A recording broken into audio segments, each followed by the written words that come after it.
You're listening to a 4x4 Radio Network podcast.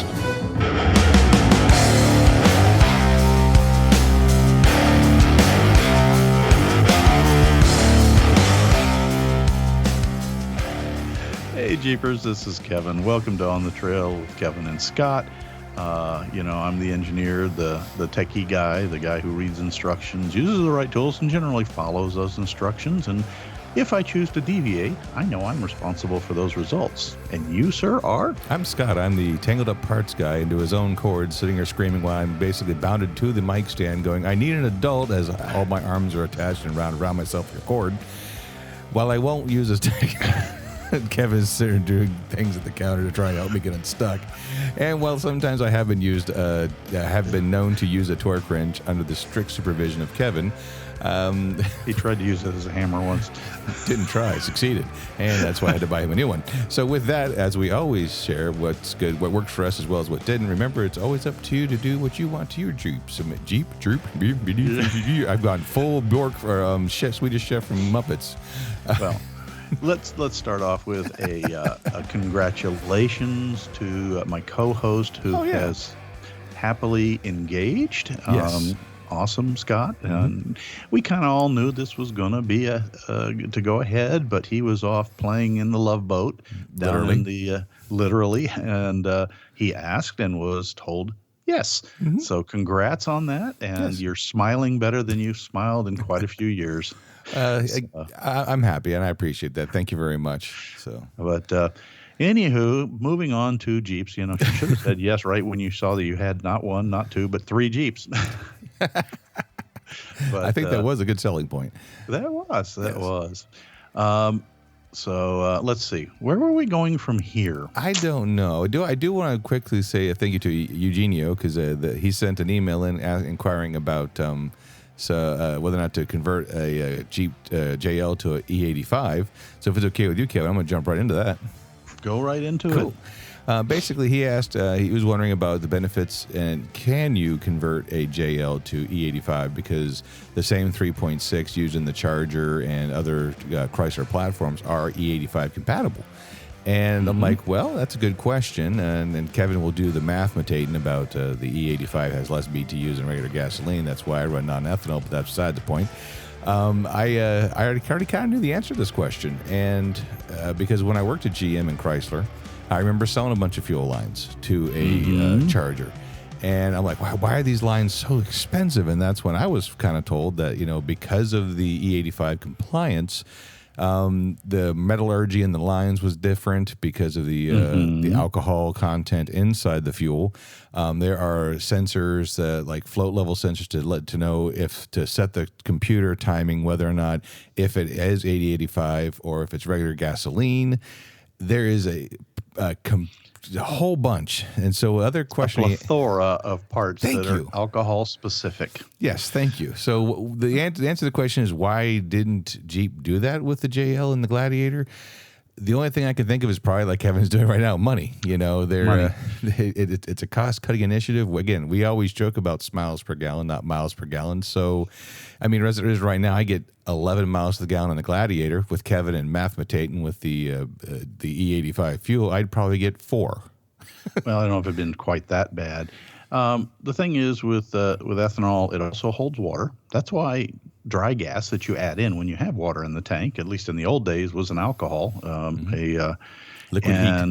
liquid heat, and it will tend to cause any unsealed, unprepped steel or steel alloy to corrode, with the exception of some alloys like stainless. Various grades of stainless can survive. So generally speaking, yeah, you can do it. The first thing to say is you could do it. But your ECU would have to be completely reprogrammed. Your plumbing systems, your sensor systems would have to be upgraded. You'd have to have additional sensors. As Scott, if you're going with a switched fuel vehicle, you wouldn't have to do quite so much if you were going strictly to E85. But then you wouldn't be able to get gasoline normally, because both of them have two different detonation points, two different, fuel flow rates. So could it be done? Yes. Is it practical? Probably not for a street-driven or even a trail-driven vehicle. Mm-hmm. Yes, there are benefits, but I will tell you, you will have less frustration if you simply go get one of the supercharger kits for the 3.6 or something like that. Another power adder that's a little more proven and true would probably be a good thing. Now, back to the old myths about, E85 or any of the alcohol, causing failures in existing vehicles. Well, that's pretty much been taken care of in most of the new ones. Any Gladiator would have a alcohol resistant or adapted fuel system for the most part, because, when was the last time you saw a pump that didn't say may contain up to 10%, ethanol in the fuel? Right. So that was back when you had certain metals and carburetors and early injection systems that just could not handle that, or plastics and or rubbers that were not alcohol tolerant, and they would swell up or actually chunk off and plug ports. And I can't tell you how many carburetors I've cleaned and pushed little dead crumble black pieces out of them. Yeah. Nowadays we get whole carburetors made out of plastic. Do you believe that? Mm-hmm. Oh yeah. Thermoquads were big. But anyway, if you're really dying to do it, yes, you could probably pull it off. Would you be happy? I think your frustration would peak out before your performance peaked out. Well, it's funny you said that. Go ahead. Yep. Go on. I was just going to say, but that's just my opinion. Well, and that's the other thing. Like, I can hear everyone now, the keyboard warriors just tapping away, going click, click, click, click. Yeah, but the import guys do it all day long. Okay, and they do. And I worked with a guy that did. He had a nice Subaru WRX with the E85 conversion. Correct. And that was a turbocharged 4-cylinder that runs hot because it's turbocharged. So it's better. Actually, the cooling version of the alcohol probably did benefit him. Nope. Nope. He did. He got better performance. Yes, he did. The dyno improved it. Absolutely. He had over 300 horsepower to the wheels. And how long did it last? Every Friday the hood was up and he was cussing because he had to tinker with something. He had to adjust something. And this didn't work. This broke. Whatever. And then he finally did what everyone else did. He went and got a Honda Civic Type R and solved that problem. And now I think he's probably doing the same thing to it. So the hood will be up. There will be cussing. There will be wrench throwing. Well, and that goes into the whole idea. If you're going to do that, remember, you're the designer. And so make sure you design it so that it's what I want to call it, has as long a service life as possible, and it's serviceable as possible. Absolutely. I mean, I still to this day cuss and fuss and have little bleedy marks on the hands and arms from simply getting to my battery terminals on my sunk battery.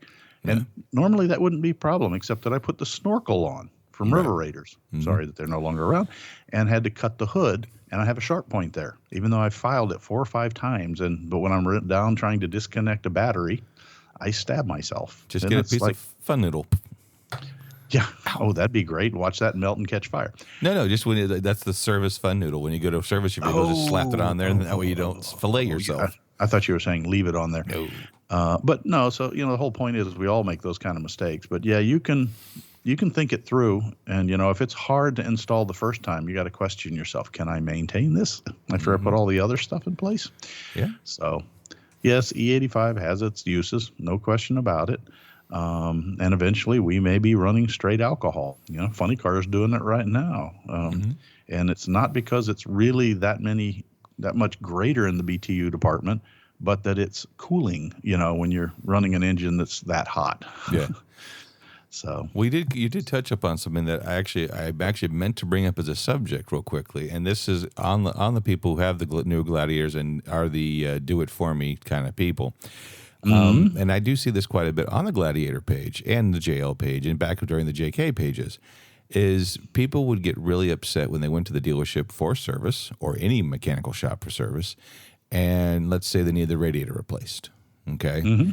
And they got really upset when the labor pricing was astronomical.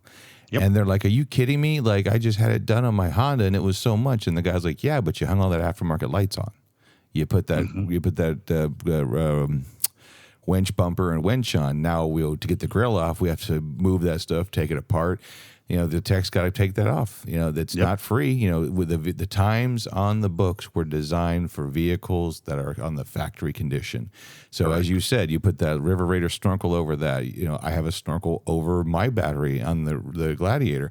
O'Reilly's will not do a battery for me now, because they don't want to disassemble the engine to do it. So I understand. Or do they want the risk associated with breaking your custom and aftermarket equipment? Yeah, so keep that in mind. Like you say, if you delve down that road to modify your vehicle, you might be the one working on that one day. So don't be upset when it comes time for warranty work, especially on the 3.6. If you need those rockers done and all that, do yourself a favor. Take all the stuff before you send it in.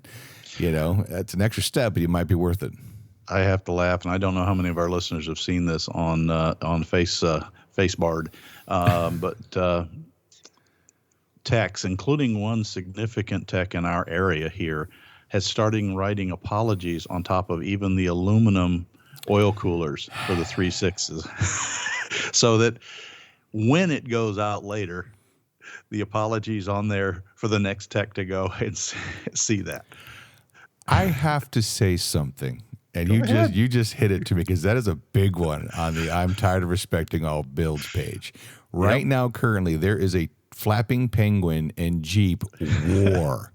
Yes. There's a handful of people that are taking shots every day, and one time this dude went on this tirade about how the Jeep minivan motor, blah, blah, blah.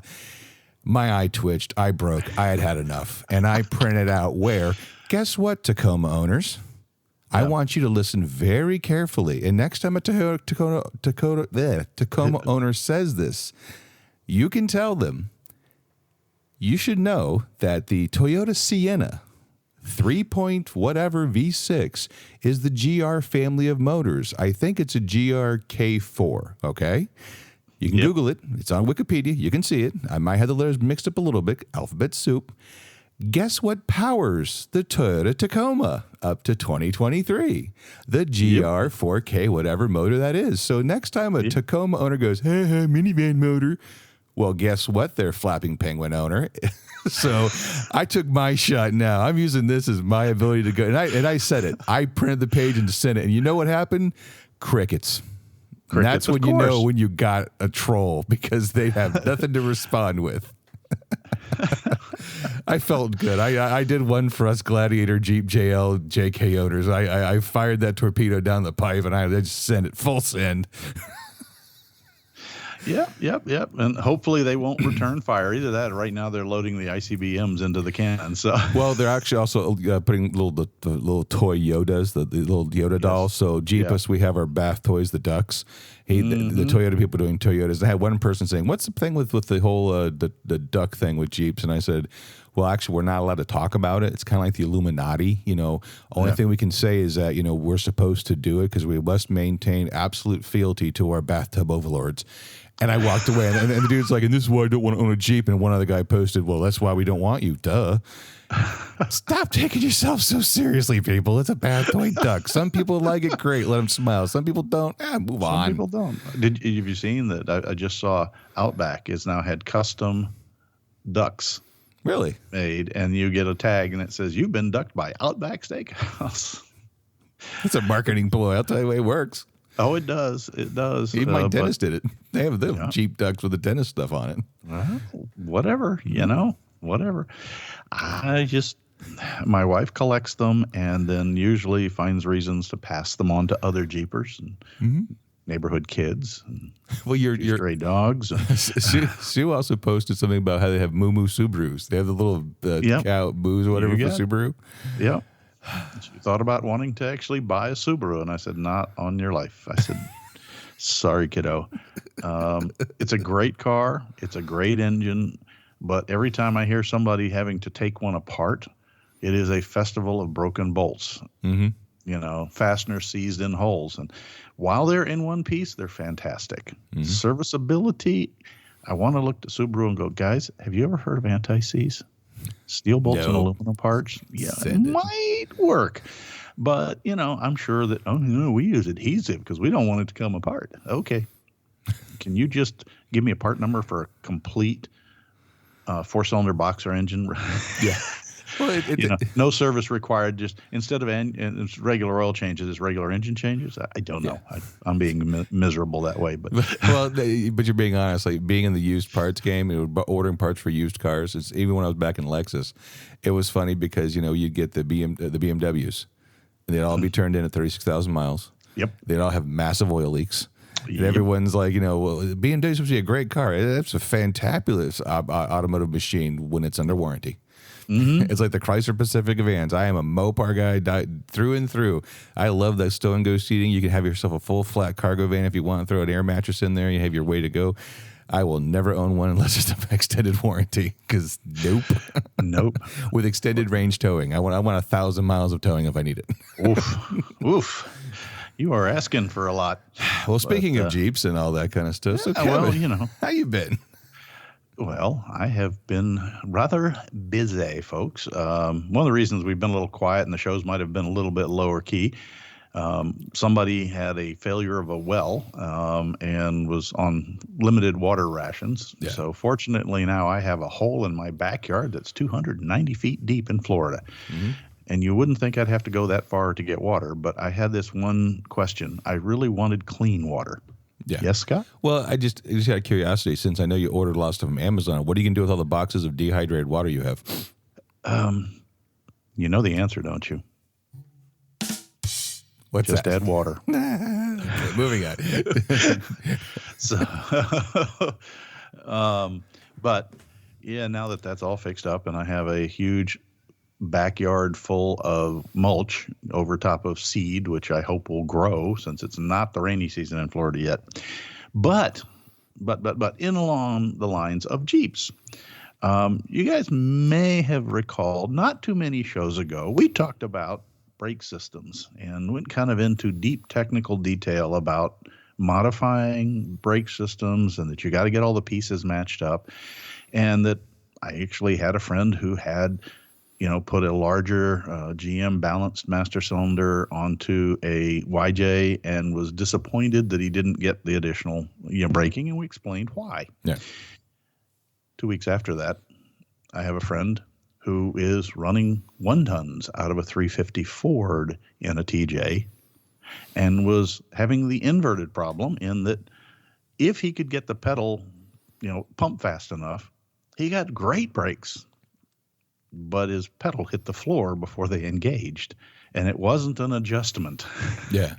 It was the fact that the TJ cylinders doesn't move enough fluid to move, 1-ton calipers. Right. And we set off on an interesting legacy or trials to come up with an answer.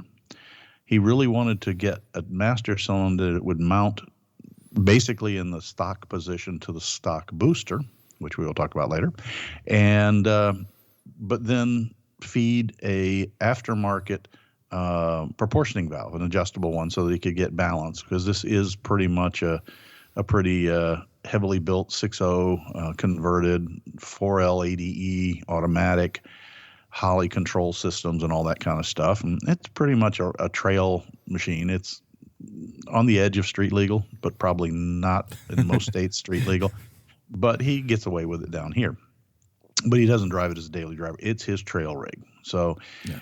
And so we're looking at this, and he comes up. I found it. It's a mid-'90s Dodge 3500 series master cylinder, because we talked about what he needed was something proportionally the same type of axle caliper systems, and kind of like what it came out of. Huh? Kind of like what it came out of. Yeah.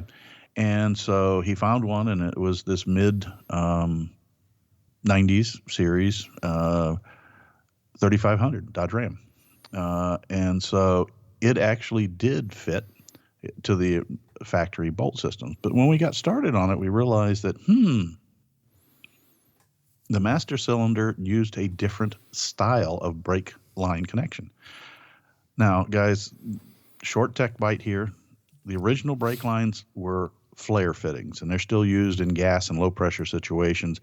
But you just put I think it's a 60-degree flare on a steel line with a little die and a punch that kind of screws down in and flares it.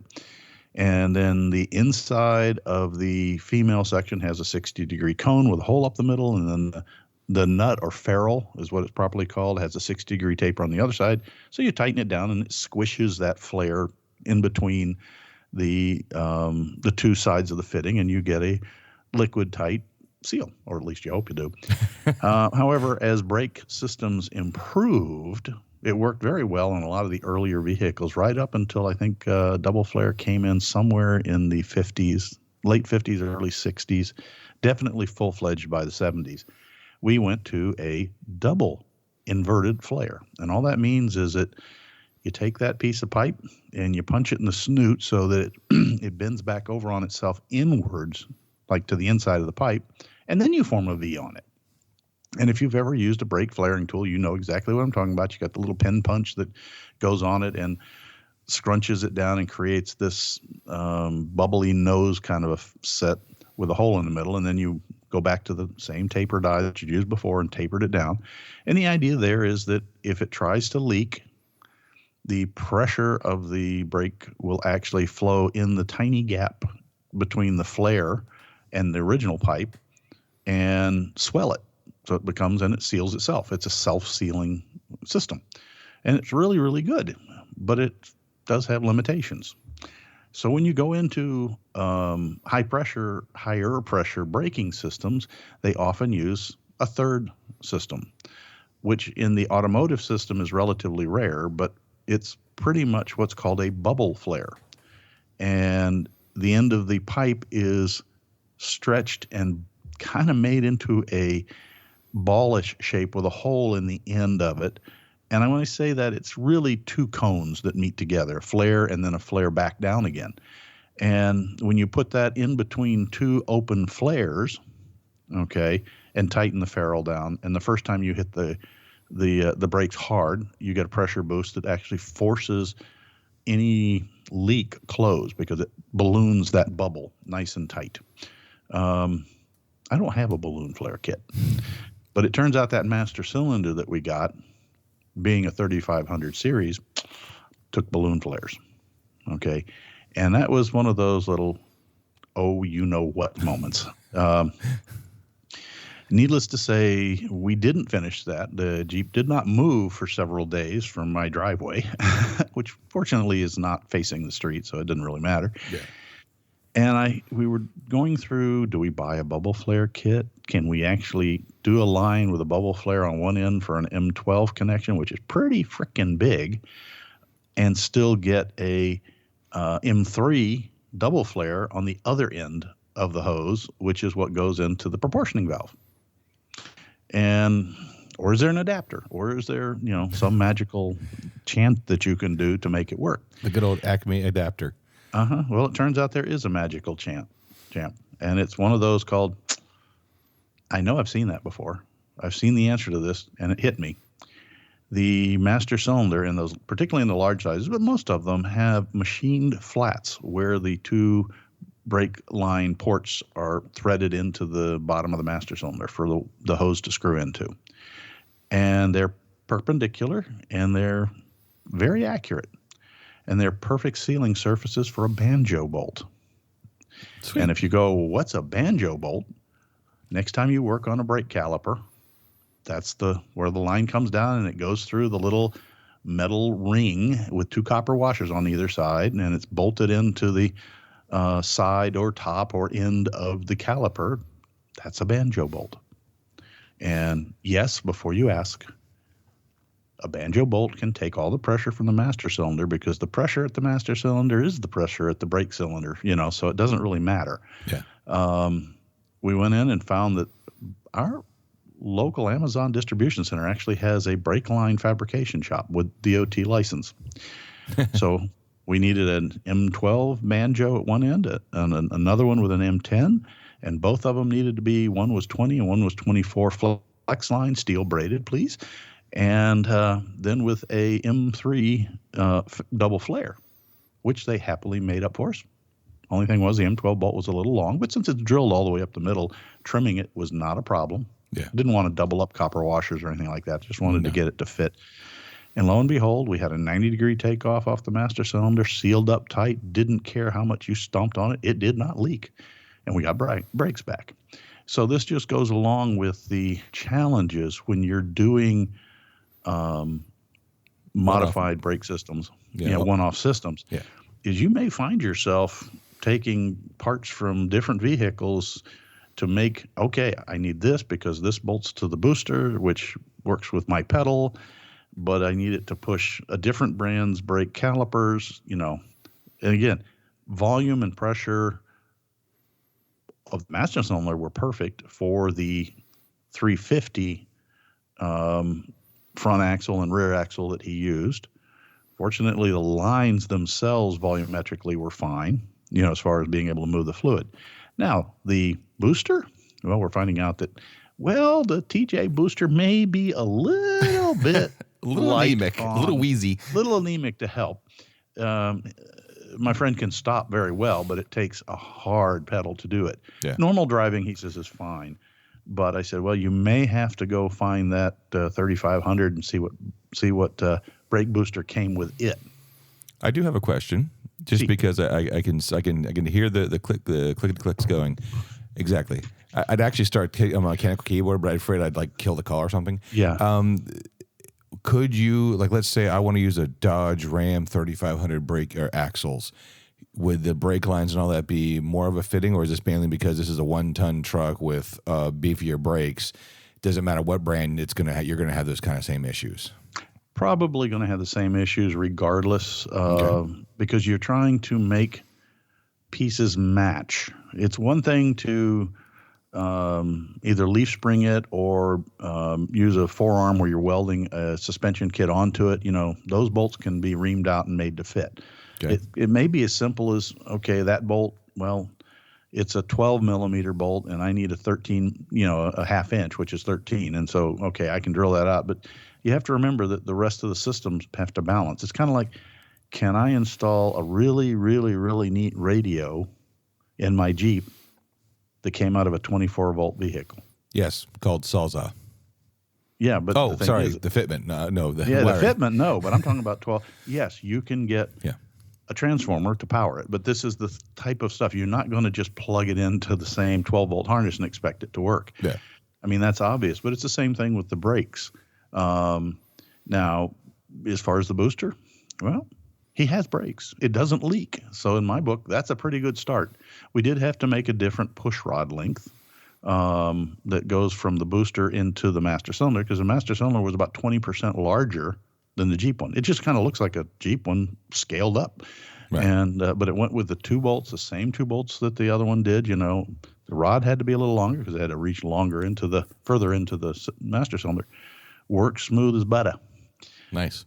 Then we ran into the second problem. He says, well, while we're at it, the old, while we're there. While we're there, yeah. Only take a minute, yeah. Yeah, no, he didn't say that. The guy that I'm talking about is really good, really great that way. But he was having steering issues. Now, I'm going to be the first one to tell you that this is why it's sort of kind of not really DOT, kosher. Yeah. It's an orbital steering. It's 100% liquid. It's not there's no hard connection between the steering wheel and the front steering assembly, which is a DOT requirement. Right. And so, but not for off-road vehicles. You can do what you want. I wouldn't be allowed to drive my tractor on my own property because it's the same thing. I have an orbital box with a ram cylinder that steers the tractor.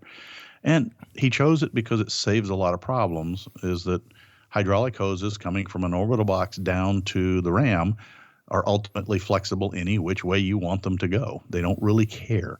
Mm-hmm. However, we were looking at his steering linkage, and he came out, the TJs, you have the upper shaft that comes through the firewall, which then goes to an intermediate shaft, okay, which has the little carrier bearing, which then goes down to the stub shaft coming out of the steering box. Well, he didn't need the intermediate shaft of the steering box, so he was able to put an orbital in.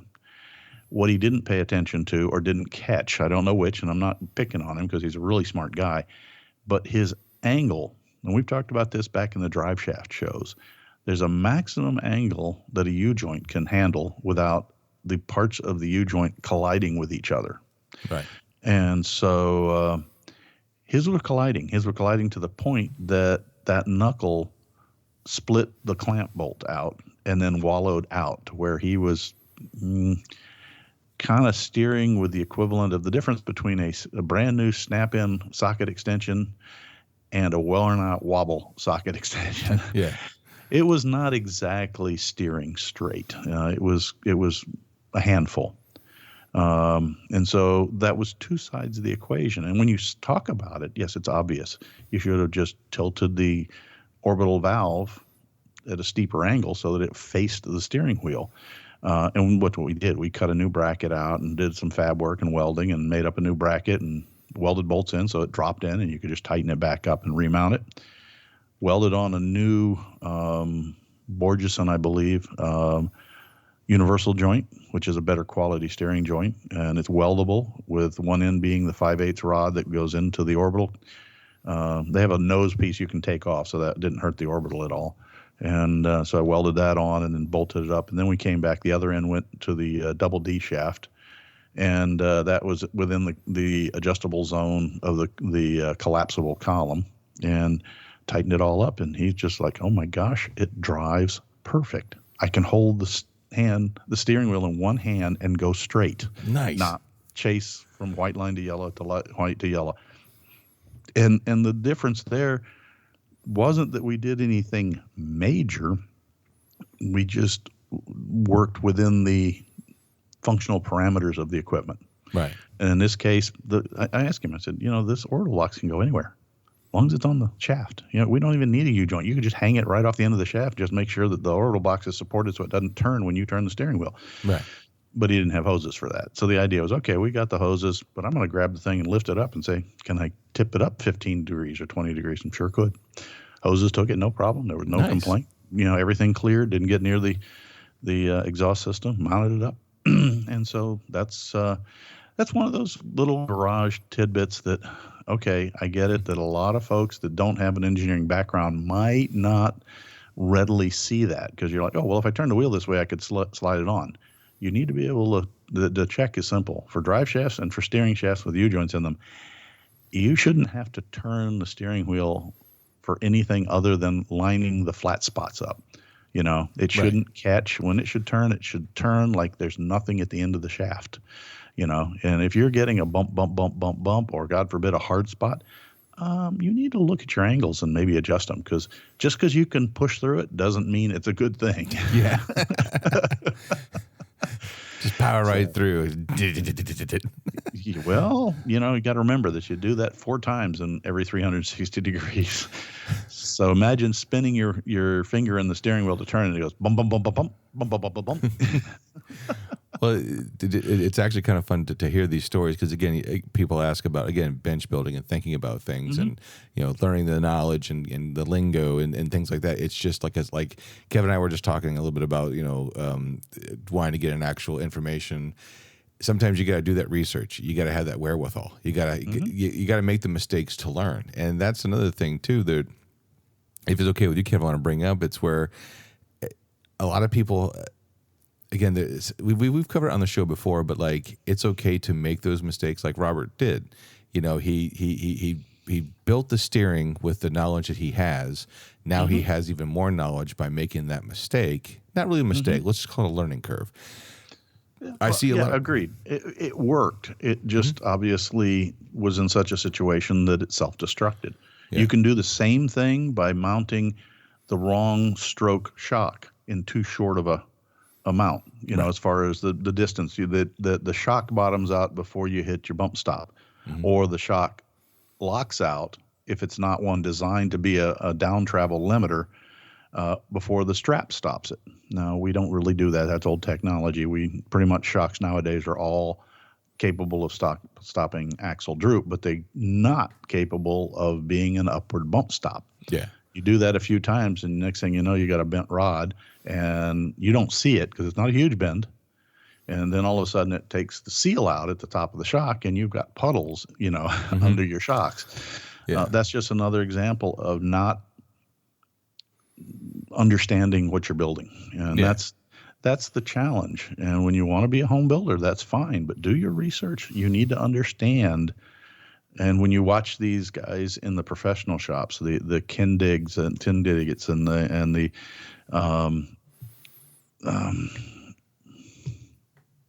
Bleeping Jeep. Sorry, I had a real mental.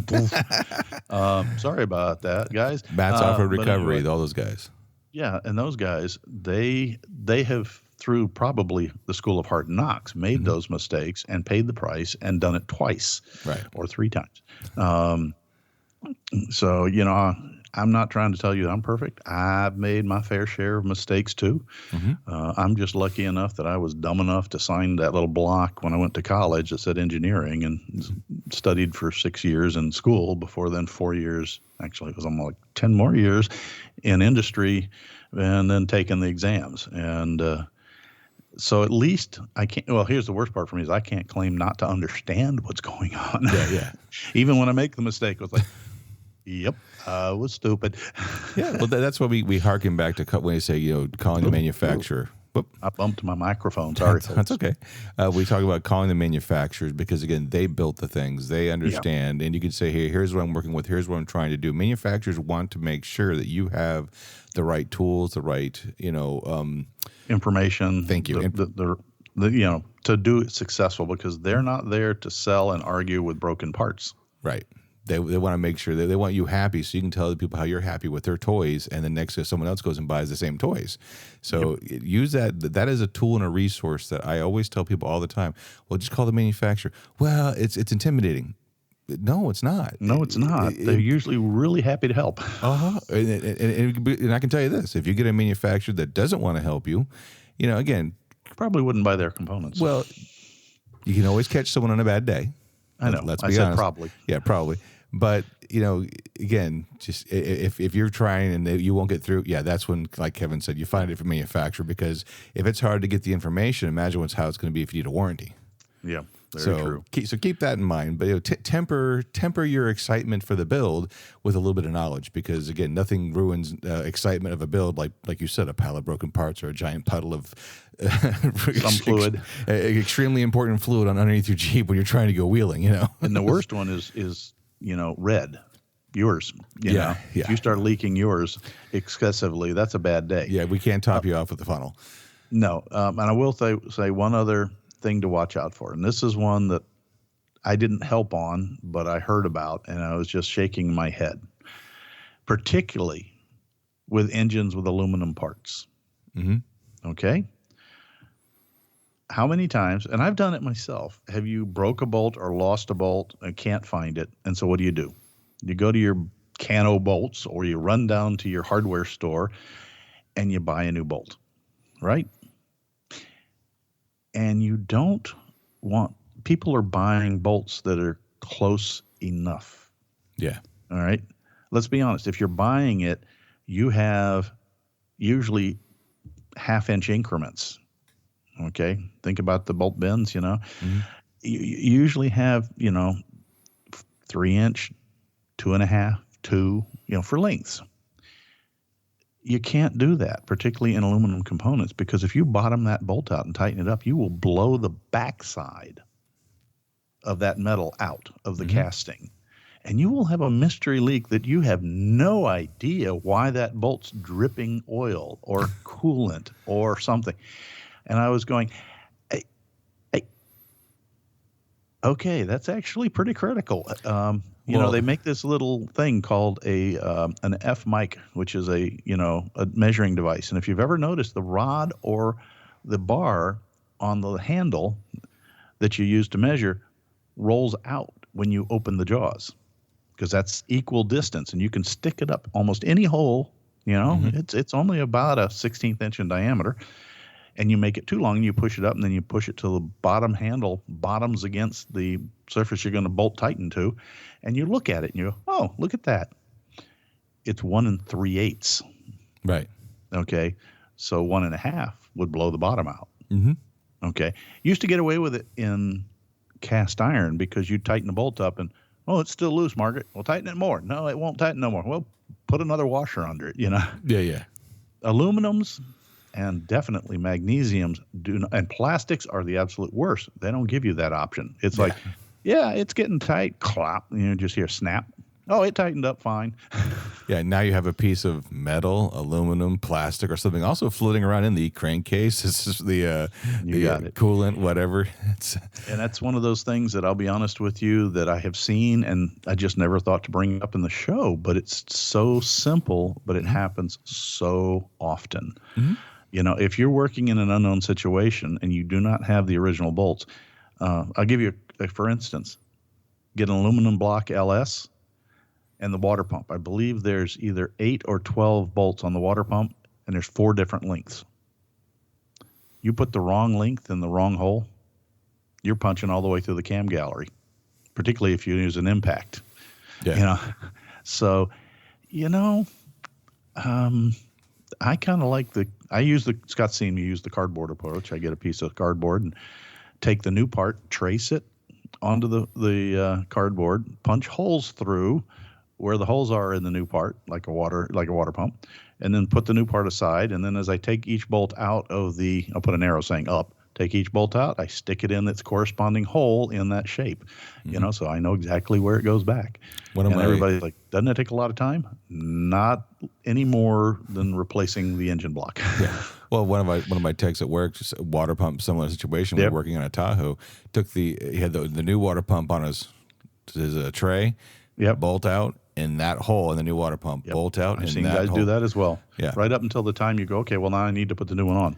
Okay, do I take the old one, put all the bolts over into the old one to then put the new one on? So some have done that. And I have no argument. And if you're really getting deep into it, folks, you can buy, believe it or not, bolt holders.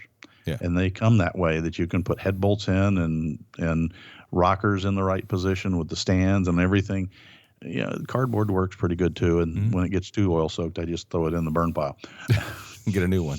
Hey, speaking of manufacturers and helping things out, did you help out Shane recently? Well, yeah. No, it's still the Jeep purists out of here. I'm sorry, this isn't truly Jeep, though. But this is a lot of fun. Our friends Mel and Shane that own Gulf Coast drive shafts, the people who do the carbon fiber systems, and they're now hitting the racetrack time. And if you follow any of the builds, you'll start seeing the Gulf Coast drive shafts in guys like Steve Morris and other drag and drive events and things like that. And but they're really getting into it. So they decided that they wanted their own drag and drive vehicle to carry their brand, which is awesome. It was their old shop truck. It was a mid-90s F-150, the NASCAR version. Oh, NASCAR. Lightning, right. Yeah. The NASCAR version.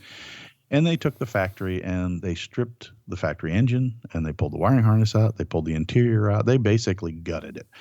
And then they found I think it's the 351 small block, but don't hold me to it. Shane will be like, no, it's something else. Alphabet soup. Managed to do this really on the cheap, but he knew what he was getting into. You know, got headers secondhand, got the entire induction system secondhand, a couple of gimmies from sponsors, through I think an intake manifold, but he's running the Holley, what do we figure out it was? The Dominator carburation. I think it's a Dominator, yeah. Dominator, yeah. The 4 injectors in the place of a 4-barrel carb, the Holley distributor, the coil packs, the computer system, all of that stuff. Had already been in a race car. So we're sitting there with pile of parts and pieces of wire. Pre-installed parts. And he looked at me one day and he says, well, we're going down to the Bradenton, one of those drag and drive events or something like that. I'd really like to be able to start it, but I don't need the lights to work. I don't need anything other than be able to start it, put it in gear, back it up, and then put it in the trailer and then back it off and put it. And I'm going, okay, do you have the manuals? And he kind of looked at me and I said, okay, let me take a picture of all the part numbers, and ran off and downloaded the manuals, and a 2-day thrash to do a fishbone wiring harness, is the best way to describe it, because it looked like a gutted fish when it was hanging there, that draped in. We also put in prime power from the battery back in the back, and brought it all the way up to firewall studs that pass through and give you battery grade power on both sides of the firewall. Hooked up the coil packs, hooked up the computers, hooked up the throttle body, hooked up the distributor, all the ignition timing, all that stuff. To heck with a key ignition, we put a small toggle switch panel with individual fuses because that's the way it came, and we didn't have time to wire a fuse box at this point. Right. So I'm not going to let it go unfused, but there's just a bunch of those little red inline fuse holders. But only two things are hooked up on that whole panel. The first switch turns power on to everything, i.e. you turning the key to run. And then there's a little button that says start. And you push that little button, and she cranks over, and she fired up. They got her rough tuned in, and off they went to the show. And apparently it worked exceedingly well. And Nice. Now we have a project to get out there and finish all that. I'd helped him strip the harness down. So Right. I have the front harness ready to go in. I have the pigtails for the ignition key, washer wiper controls, headlight controls, and those kinds of things ready to be wired in. And we're going to take the quickie fishbone and marry it with the bits of factory that we want to keep. And we will build a street legal drag and drive vehicle. So I'm looking forward to seeing it go down the track. It's a lot of fun. That'd be cool, man. Harken back to your old days, Oh, yeah. Oh, yeah. Don't let me drive it because I'll red light sure as all get out. I get up the light, and go ding, ding, ding, and boom. Okay. Right lane, red light. Oh, crud. Did it again. Nice. Some of us are cut out to be drag racers, and some of us are cut out to be drag builders. As long as there's not expensive engine bits, see previous statement, and a puddle everywhere when you're done.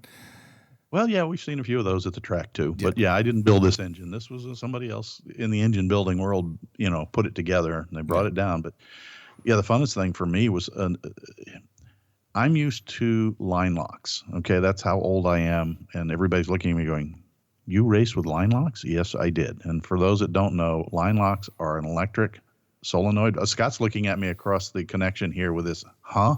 No, I think I know what you're talking about, but I'm not going to spoil the magic. And basically, you stomp on your brakes when you get to the start line, all right, really hard, press this button and hold it down. Take your foot off the brake and put it on the gas pedal, and you can start to build torque, and what it does is that solenoid cuts and holds the fluid in your front brakes and keeps your front brakes locked, letting your rear, build up torque or even spin, during a burnout. And they're like, "No, we don't do that anymore." "Well, what do you do?" He says, "A trans brake." "Okay, how's that work?" They all looked at me and I said, "You're kidding me."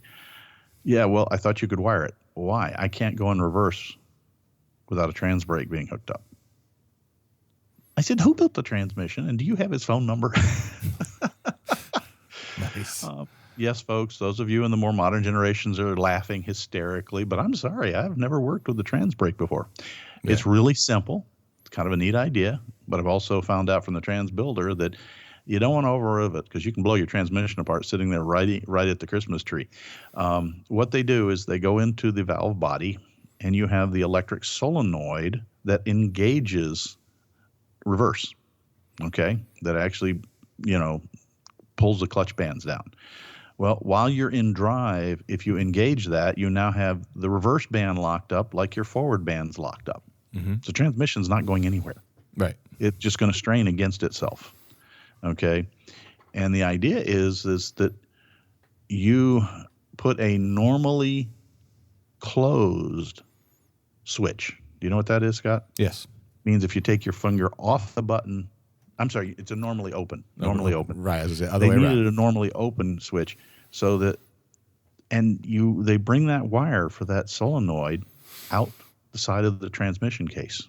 And sometimes they bring two, but if it's one of the transmissions, and this one was where the solenoid grounds to the transmission body, which we then had to put a ground to make sure that we had good ground to the transmission body as well as the engine, which we did anyway. We did a whole grounding network on this truck before it left.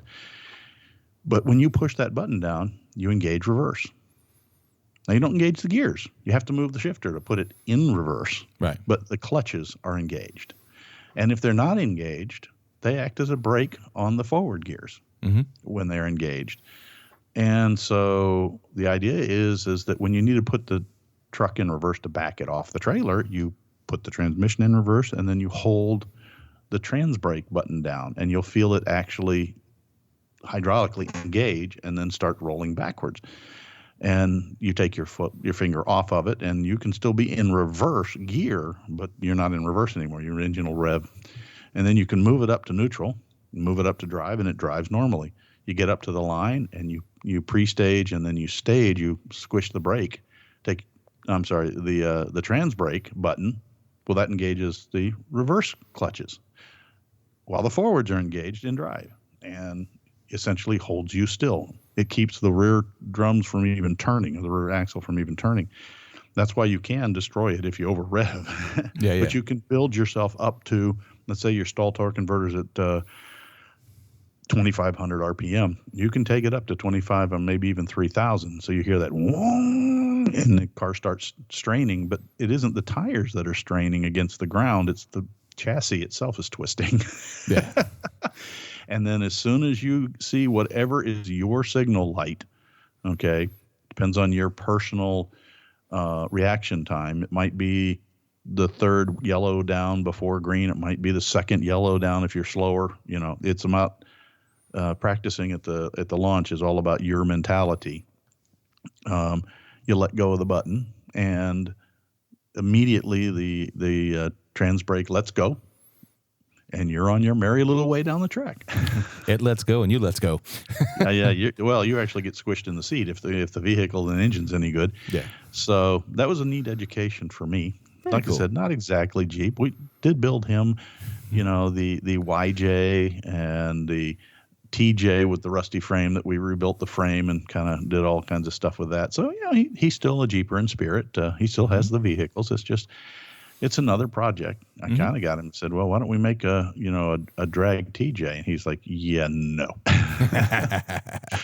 I've seen some really neat ones slam down to the ground and launching with 4-wheel drive, but it's a lot of weight to carry down the track. So, if you guys get to any of the drag events and you ever see a black Ford F-150 from the mid-90s or the mid-2000s, whatever the NASCAR version was, and it's got a big drive shaft down the side in kind of the Scottish reds and blacks and stuff, Gulf Coast drive shaft. They're planning to go out and not really compete heavily at the moment. Depends on how bad the bug bites, but they're going to go out and run the dragon drives and that kind of stuff. So that was a little fun separate venue. Very cool.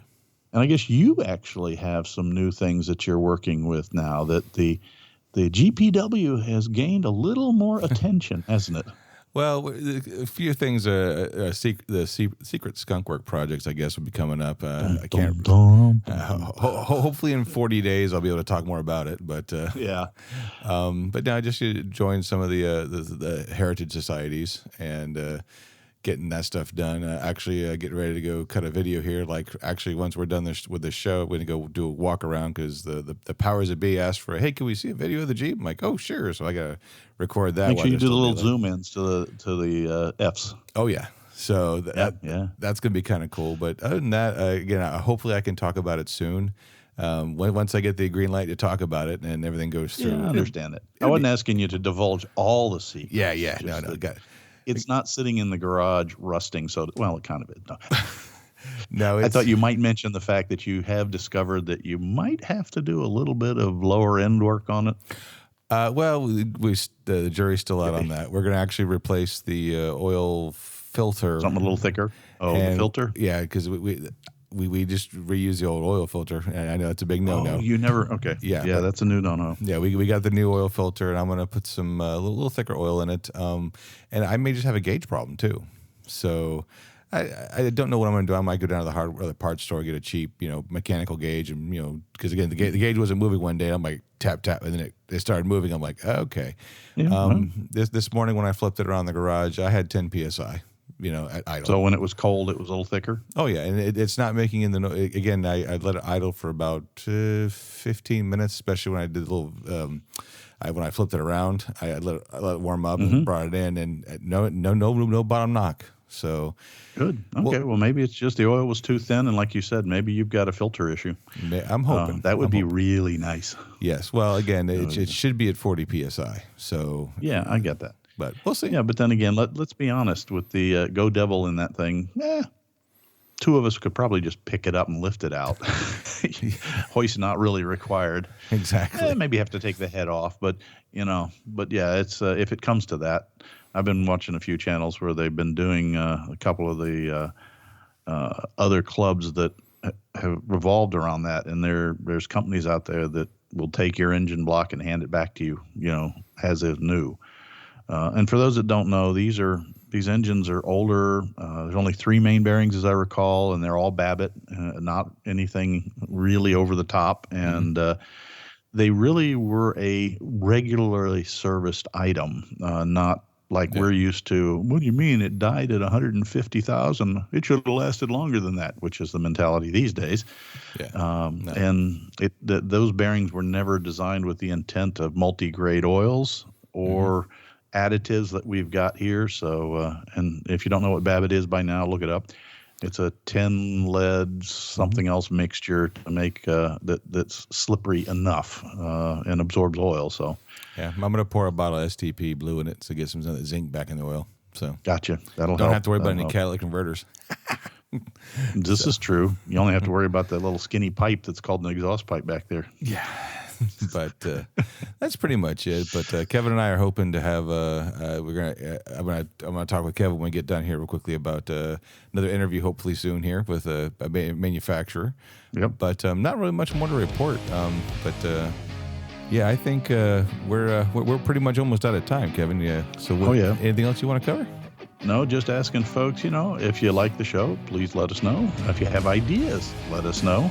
And share, if you would. Share the information about the show to your friends. We could use the listenership right now. But other than that, here we go again. Back behind the wheels, and let's see if we can break something. Exactly. So with that, I think it's time to lock the hubs, put the Jeep in 4 low, and hit the trail. And with all that, remember, as always, to do nothing but take memories and your trash and pictures when you leave the trail. We want to keep them open for our other generations. And which words did I miss, Kevin?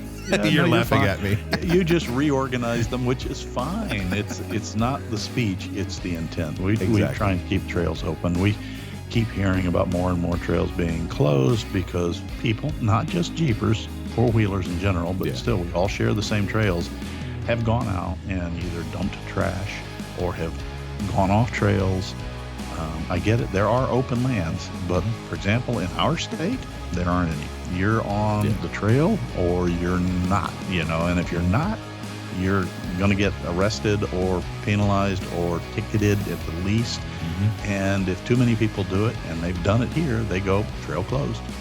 And so that's kind of hard when your kid wants to go four-wheeling in the Jeep you just bought them, and, well, where can I go? Paid parks good now. Question. Yeah. So take care of what we've got. We only got one Earth at the moment. As soon as they discover another planet off there, I'm sure Jeeps will follow, but it hasn't happened yet. Jeeping with Judd on Mars, 2144. Touche. All right, guys. Have a good one. 2 weeks. Bye. Proceeding has been provided for entertainment only. Proper service and repair procedures are vital to the safe, reliable operation of all motor vehicles, as well as personal safety of those performing those repairs. Standard safety procedures and precaution, including the use of safety goggles and proper tools and equipment, should be followed at all times to eliminate the possibility of personal injury or improper service which could damage the vehicle or compromise its safety. What he said. Thanks a lot for listening, guys. You guys have a great day. Bye. This has been a Bent Axle Media production.